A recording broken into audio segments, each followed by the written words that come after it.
कभी सोचा है कि काशी के मणिकर्णिका घाट पर जब चीता की आग भी ठंडी पड़ने लगती है, ठीक सुबह के 3:30 पर ब्रह्मांड में ऐसा क्या होता है जो विज्ञान की समझ से भी परे है।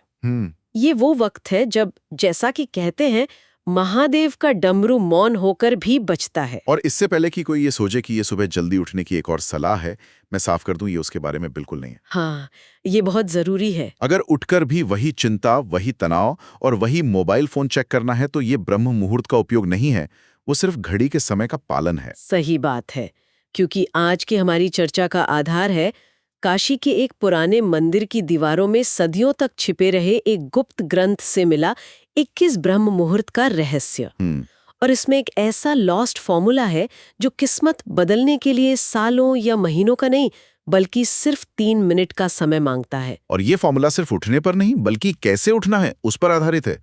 उस ग्रंथ में एक शब्द है, अवतरित होना। अवतरित होना, हाँ, जैसे कोई आसमान से उतरता है। जागना झटके से नहीं, बल्कि धीरे धीरे एक दुनिया से दूसरी दुनिया में आना है। इस ग्रंथ में एक शब्द का जिक्र है जो सुनने में किसी फिल्म जैसा लगता है, काल भेदन। हाँ। यानी समय को भेद कर अपनी हकीकत को खुद लिखना।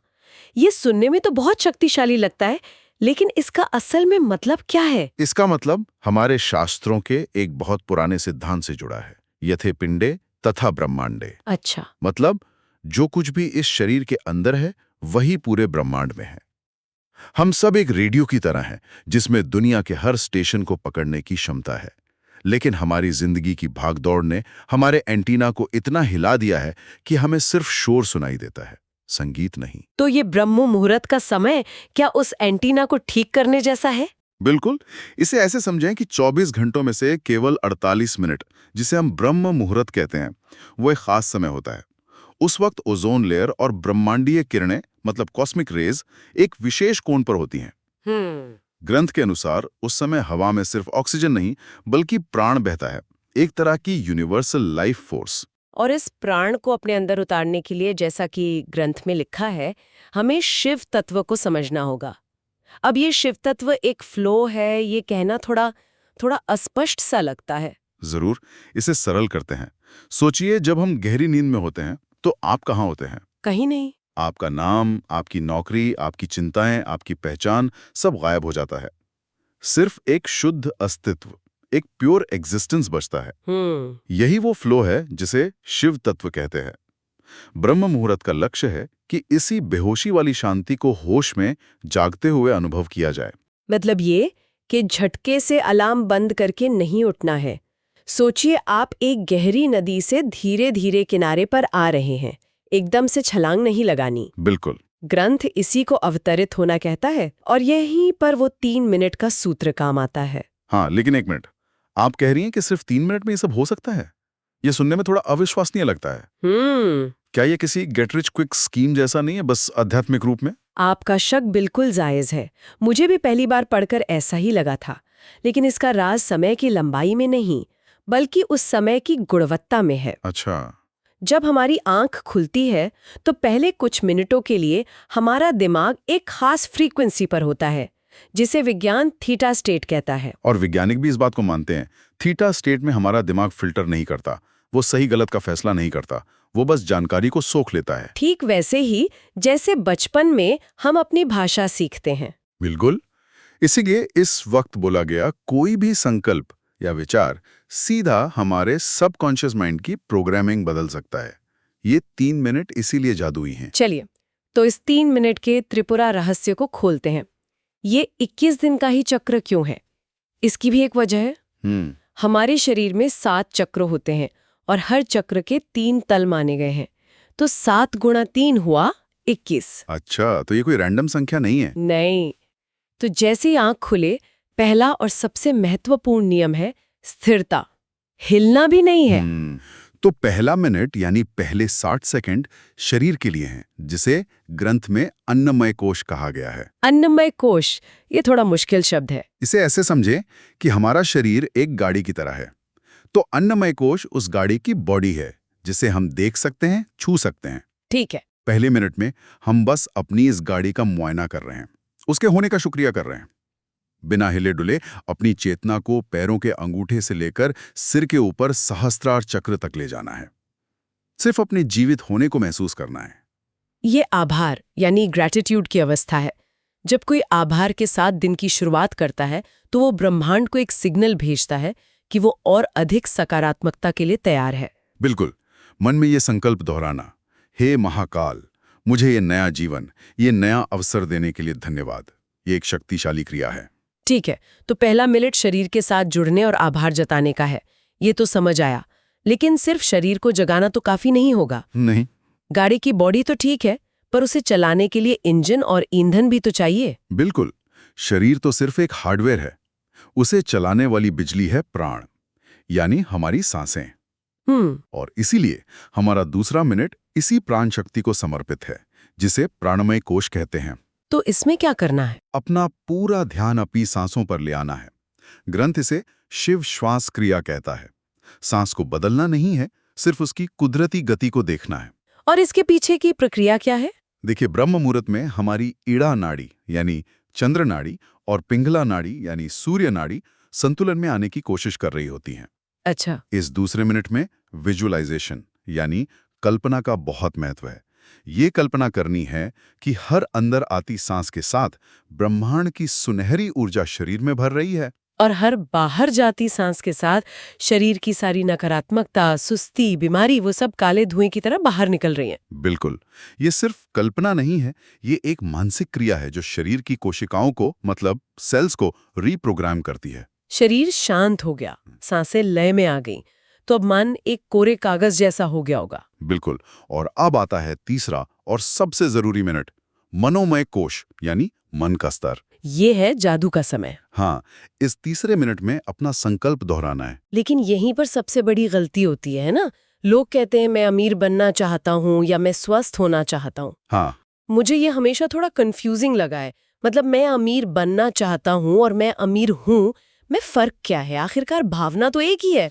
नहीं, ये सिर्फ शब्दों का खेल नहीं है। ये बहुत अच्छा सवाल है और ये शब्दों का खेल बिल्कुल नहीं है। ये मनोविज्ञान का गहरा सिद्धांत है। जब आप कहते हैं मैं अमीर बनना चाहता हूं, तो आपका अवचेतन मन चाहता हूं शब्द पर ध्यान केंद्रित करता है, जिसका मतलब है कि मैं अभी अमीर नहीं हूं। सही पकड़ा, आप कमी की, लैक की फ्रीक्वेंसी पर वाइब्रेट कर रहे हैं। लेकिन जब आप कहते हैं मैं शक्तिशाली हूं या मैं अपने लक्ष्य को पा चुका हूं, तो आप उस हकीकत को जी रहे होते हैं। थीटा स्टेट में आपका दिमाग तर्क नहीं करता, वो उस भावना को सच मानकर आपकी पूरी ऊर्जा को उसी दिशा में लगा देता है। पूरी प्रकृति, सारे पंचतत्व उसे सच करने में जुट जाते हैं। तो ये है वो 3 मिनट का सूत्र। शरीर के प्रति आभार, सांसों का शुद्धिकरण और वर्तमान काल में संकल्प का बीज। लेकिन जैसा हमने कहा, ये यात्रा एक दिन की नहीं है। नहीं, उस गुप्त ग्रंथ में 21 दिनों का एक पूरा चक्र बताया गया है और ये भी कहा है कि ये आसान नहीं होने वाला। इन 21 दिनों को 7-7 दिनों के 3 चरणों में बांटा गया है। पहला चरण है दिन 1 से 7 तक, जिसे विषपान कहा गया है। 1 मिनट, विषपान। डिटॉक्स के लिए विषपान शब्द थोड़ा डरावना नहीं है? इसका क्या मतलब है? ये डरावना लगता है, लेकिन बहुत सटीक है। याद करें, जब समुद्र मंथन हुआ था तो अमृत से पहले हलाहल विष निकला था। हाँ, जिसे महादेव ने अपने कंठ में धारण किया था। ठीक उसी तरह जब आप इस 3 मिनट की तकलीफ को शुरू करते हैं, तो आपका शरीर और मन विद्रोह करते हैं। नींद ज्यादा आती है, सिर भारी लगता है और पुराने दबे हुए इमोशंस बाहर आते हैं। आलस, टालमटोल, डर। ये वही जहर है जो हमारे अंदर बरसों से जमा था। बिल्कुल। मैं सच बताऊं, जब मैंने इसे आजमाया था तो तीसरे दिन सुबह मेरा मन कह रहा था, छोड़ो ये सब, कौन देख रहा है, 5 मिनट और सो लो। वो जहर सच में बहुत मीठा लगता है। और सूत्र कहता है कि इन 7 दिनों में पीछे नहीं हटना है, नीलकंठ बनना है। उस तकलीफ को, नींद के उस झोंके को बस देखना है, उसे अपने ऊपर हावी नहीं होने देना। इस चरण के लिए एक विशेष नियम भी है। सुबह उठने के बाद अगले 1 घंटे तक मोबाइल स्क्रीन को नहीं देखना है। और इसके पीछे भी कोई वैज्ञानिक कारण होगा, सिर्फ आध्यात्मिक नहीं। हाँ, इसे ऐसे सोचिए, हमारे मस्तिष्क में जो पीनियल ग्लैंड है, वो एक तरह का बायोलॉजिकल कैमरा है जो अंधेरे में सबसे अच्छा काम करता है। अच्छा। जैसे ही आप उस पर मोबाइल की तेज नीली रोशनी डालते हैं, उसका लेंस बंद हो जाता है और वो अपना काम करना बंद कर देता है। सुबह का पहला घंटा उसे उसका अंधेरा देना बहुत जरूरी है। अगर इन 7 दिनों के संघर्ष को पार कर लिया तो समझ लीजिए कि पुरानी आदतों की कमर टूट गई है। इसके बाद आता है दूसरा चरण, दिन 8 से 14, अघोर दृष्टि। जब शरीर थोड़ा शांत हो जाता है तब 8वें दिन से दिमाग का खेल शुरू होता है। अघोर का अर्थ है जो घोर नहीं है, मतलब जो सरल है, जिसमें कोई भेदभाव नहीं। इन दिनों में अचानक बहुत सारे नए विचार आएंगे और कभी-कभी बहुत पुरानी बुरी यादें भी परेशान कर सकती हैं। तो इन विचारों का क्या करना है? क्या उन्हें दबाना है? बिल्कुल नहीं। ग्रंथ कहता है कि विचारों को पकड़ना नहीं है, उन्हें बहने देना है। जैसे गंगा के घाट पर बैठकर कोई पानी को बहते हुए देखता है, वैसे ही उन 3 मिनटों के बाद चुपचाप बैठकर अपने विचारों को देखना है। अच्छा। इस चरण में एक अजीब सी शांति महसूस होने लगती है और ऊर्जा मूलाधार चक्र से ऊपर उठकर हृदय चक्र की तरफ बढ़ने लगती है। ग्रंथ में इन 3 मिनटों के बाद 5 मिनट के लिए ओम नमः शिवाय का मानसिक जाप करने की सलाह दी गई है। और ये मंत्र सिर्फ एक धार्मिक शब्द नहीं है। नहीं, ये एक शक्तिशाली वाइब्रेशन है जो आपकी कोशिकाओं को शांत करती है। और फिर आता है अंतिम और सबसे शक्तिशाली चरण, दिन 15 से 21, शिव सायुज्य। हाँ, यानी ब्रह्मांड के साथ एक सीध में आना, अलाइनमेंट। ये वो चरण है जिसका इंतजार रहता है। बिल्कुल, 15वें दिन के बाद अलार्म की जरूरत नहीं पड़ती। नींद अपने आप 3:30-4 पर खुलती है, एकदम ताजगी के साथ, जैसे किसी ने अंदर कोई लाइट जला दी हो। और इसी चरण में वो होता है जिसे लोग चमत्कार कहते हैं। जैसे किसी के बारे में सोचा और उसका फोन आ गया। हाँ, लेकिन ये कोई चमत्कार नहीं है। इसे आधुनिक भाषा में लॉ ऑफ अट्रैक्शन या सिंक्रोनिसिटी कहते हैं, लेकिन काशी के ग्रंथ में इसे संकल्प सिद्धि कहा गया है। ये सिर्फ इसलिए हो रहा है क्योंकि अब आपका रेडियो एंटीना ब्रह्मांड के सिग्नल के साथ पूरी तरह से ट्यून हो चुका है। अच्छा। इन आखिरी 7 दिनों में अपनी उस 3 मिनट की विजुअलाइजेशन को बहुत मजबूत कर देना चाहिए, क्योंकि अब अवचेतन मन पूरी तरह से खुला हुआ है और हर निर्देश को हकीकत में बदलने के लिए तैयार है। लेकिन ये सफर 21वें दिन खत्म नहीं होता। ग्रंथ के अंत में एक हैप्पीली एवर आफ्टर नहीं है, बल्कि एक चेतावनी लिखी है। हाँ, शक्ति उसी के पास ठहरती है जो उसका सम्मान करता है। इसका क्या मतलब हुआ? इसका मतलब है कि अगर 21 दिन बाद वापस पुरानी आदतों में लौट गए, वही देर तक सोना, वही उठते ही मोबाइल में समय बर्बाद करना, तो ये अर्जित की हुई ऊर्जा धीरे धीरे रीस जाएगी, लीक हो जाएगी। एक बर्तन में पानी भरने जैसा है जिसमें छेद हो। बिल्कुल। इसलिए इस 3 मिनट के सूत्र को एक अभ्यास नहीं बल्कि जीवन शैली बनाना जरूरी है। दिन के 1440 मिनटों में से क्या सिर्फ 3 मिनट अपने भाग्य को फिर से लिखने के लिए नहीं निकाले जा सकते? काशी का वो पुराना मंदिर आज भी वहीं है, गंगा आज भी बह रही है और वो ब्रह्म मुहूर्त आज भी हर सुबह दरवाजे पर दस्तक देता है। फर्क सिर्फ इतना है कि कल तक हम सो रहे थे। शिव का सिद्धांत है अहम ब्रह्मास्मि, मैं ही ब्रह्मांड हूं। यह प्रक्रिया किसी बाहरी शक्ति की पूजा नहीं, बल्कि अपनी आंतरिक शक्ति को जगाने की है। ये समझने की है कि हम किसी के हाथ की कठपुतली नहीं, बल्कि स्वयं रचयिता हैं। तो इस चर्चा के अंत में एक विचार छोड़ के जाते हैं। जिस तरह ये 3 मिनट की तकनीक सुबह के समय शरीर, सांस और मन को एक सीध में लाती है, क्या दिन के किसी और हिस्से में भी कोई ऐसा गुप्त क्षण हो सकता है जब हम एक छोटे से अभ्यास से अपनी ऊर्जा को तुरंत रीसेट कर सकें? सोचिएगा, कल सुबह की 3:40 की घड़ी इंतजार कर रही है।